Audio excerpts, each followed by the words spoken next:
Spencer Critchley, an author and a political analyst. Always a pleasure to have you on, Spencer. Look, you were hearing Michael. I mean, that is true. If the dollar were to be replaced as the main currency for international trade, it would hurt the United States. But Donald Trump doesn't have anything specific here. The BRICS have only made a general complaint about unilateral tariffs. And here's this reaction from the American president.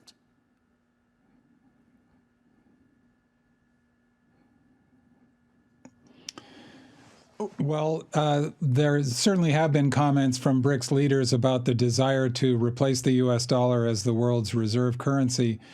But it is just another cause for concern with Donald Trump that he wants to conduct foreign policy as a solo act, apparently never with taking the time or trouble to consult with his foreign policy team, and instead just acting impulsively on a whim, often by posting one of these social media bleats, as they're sometimes called, with this bizarre tag that he likes to use these days. Thank you for your attention to this matter, as if he fancies himself in a movie from the 1950s or 60s playing the part of a business executive or something.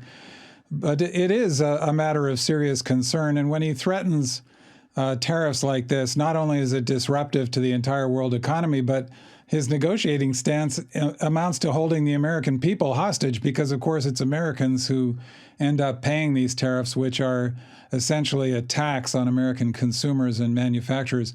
It's also a concern to me to see what BRICS is up to, because while I don't in theory have any problem with any group of countries deciding to form a cooperative association, talk of establishing an economic system where people use local currencies seems to be part of a general tendency across the developed world to devolve towards chaos. For all its shortcomings, the world order that's emerged since World War II has seen the greatest stretch of peace and prosperity that is known in world history.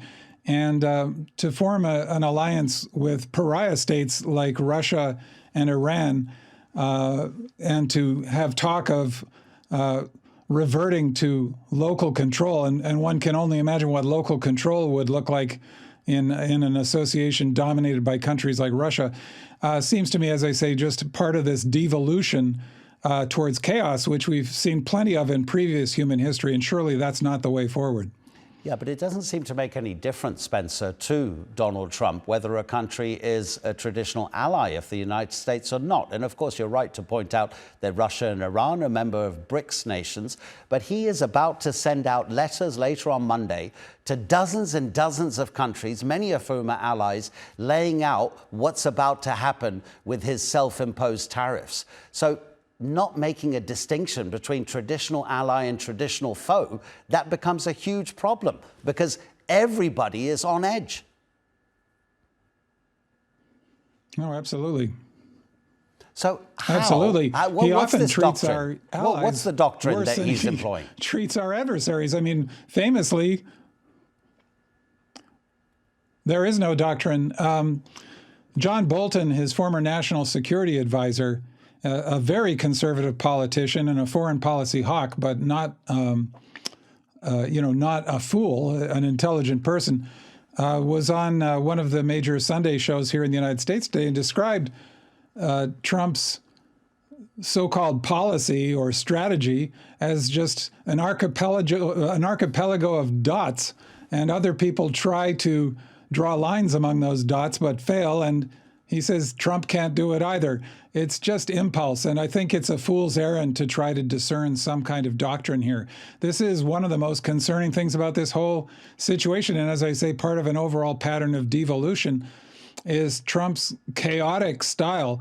It doesn't conceal any kind of masterful strategy. It's a disability he suffers from, and the rest of the world is forced to suffer from it as well. Well, the world of academia seems to have resurrected the phrase the madman doctrine. And you'll remember, Spencer, not that I'm saying you're that old, but of course, President Nixon had told his foreign secretary, foreign secretary Henry Kissinger, when they were trying to sort out the Vietnam War, go and tell them that I'm crazy and I might do anything. And Donald Trump seems to be following that policy. It can work.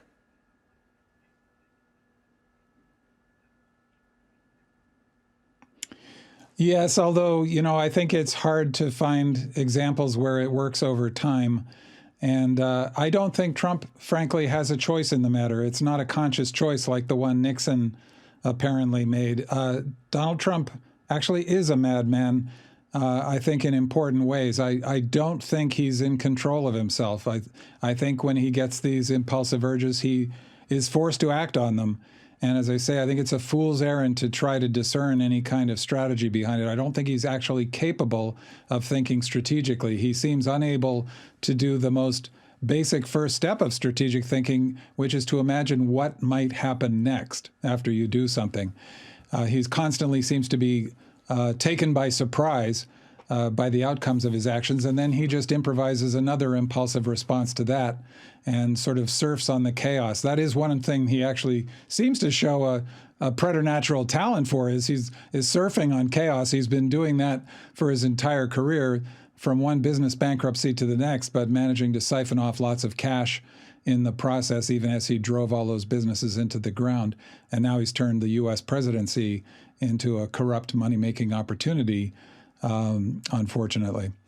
Spencer, it's always a pleasure to have you on. Apologies for talking across you. The delay was confusing me a bit. Take care.